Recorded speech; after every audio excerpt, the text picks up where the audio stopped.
जय श्री कृष्ण। श्रीमद्भगवद गीता अध्याय 3 श्लोक 28।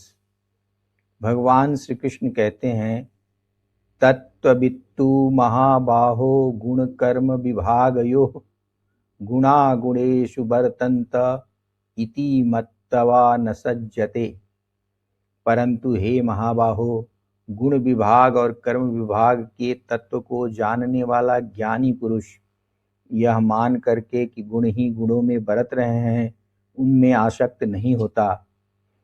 इस संसार का सारा कार्य प्रकृति के द्वारा ही संपादित किया जाता है, लेकिन इसे स्वीकार करना सबके बस की बात नहीं है, क्योंकि अहंकार की वजह से मोह के गहरे गर्त में गिरे मनुष्य का मस्तिष्क सत्य को जानने से और स्वीकार करने से इनकार कर देता है। अपने द्वारा किए जाने वाले प्रत्येक कार्य का श्रेय लेना मनुष्य अपनी वाहवाही के लिए आवश्यक मानता है, लेकिन वह यह नहीं जानता है कि जो कार्य हुआ है उसमें उसके द्वारा किया गया कार्य उसके द्वारा वास्तव में नहीं किया गया है, बल्कि उसने विवश होकर उस कार्य को किया है। एक उदाहरण से इसे समझते हैं। एक व्यक्ति जो नौकरी करता है, रोज सुबह उठता है, नित्य क्रिया से निवृत्त होता है, स्नान ध्यान करके भोजन करता है और अपना बैग उठाकर कार्यालय के लिए चल देता है। इस बात का वह श्रेय लेते हुए अपने परिवार वालों पर धौंस जमाता है कि वह तुम लोगों के लिए परिश्रम करता है, तुम्हारे लिए उसको यह कार्य करना पड़ता है और वह इस कार्य को करके कितना परेशान रहता है। आगे वो सोचता है कि मेरे करने से ही तुम लोगों का जीवन चल रहा है। यहाँ सोचने और समझने वाली बात यही है कि जब उसको ऑफिस जाना होता है तो कोई दूसरा उसको रोज थोड़ी ही कहता है कि तुम्हें ऑफिस जाना है, तुम्हें तैयार होना होगा और तुम्हें यह करना होगा, वह करना होगा। ऐसा कोई उससे कुछ नहीं कहता। फिर भी वह ठीक अपने निर्धारित समय से उठकर तैयार हो जाता है और अपने कार्यालय के लिए निकल पड़ता है। यदि कोई कहता है कि तुम छुट्टी ले लो तो भी वह नहीं लेता है। कार्यालय भी कहता है कि तुम छुट्टी ले सकते हो तो भी नहीं लेना चाहता है। आखिर ऐसा क्यों?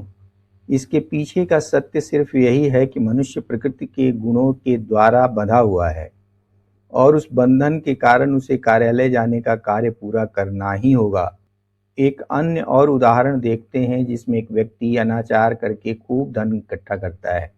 अपने परिवार वालों से यह कहता है कि मैं तुम लोगों के लिए यह अपराध करके भी धन की अकूत व्यवस्था की है, लेकिन यदि इसे सूक्ष्म रूप से देखें तो वह न पत्नी के लिए, न बेटा बेटी के लिए, न परिवार वालों के लिए धन अपराध पूर्वक संग्रहित कर रहा है, बल्कि वह अपने अहंकार को संतुष्ट करने के लिए उस तरह के धन का संग्रह कर रहा है।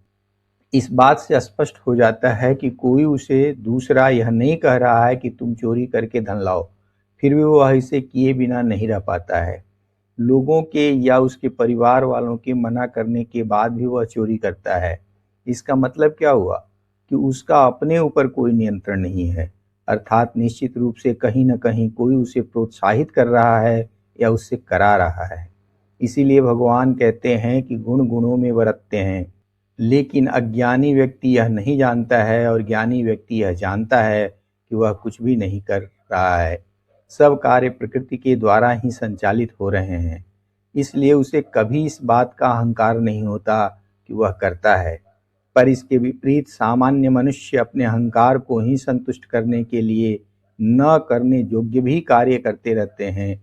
यह वास्तव में एक चिंतनीय विषय है, जिसे भगवान श्री कृष्ण ने स्वयं उद्घाटित किया है और कहा है कि मनुष्य को ज्ञानी बनने की दिशा में प्रयत्न करना चाहिए, जिससे उसके भीतर का कर्तापन समाप्त हो सके और वह परम कल्याण को पहुंच सके।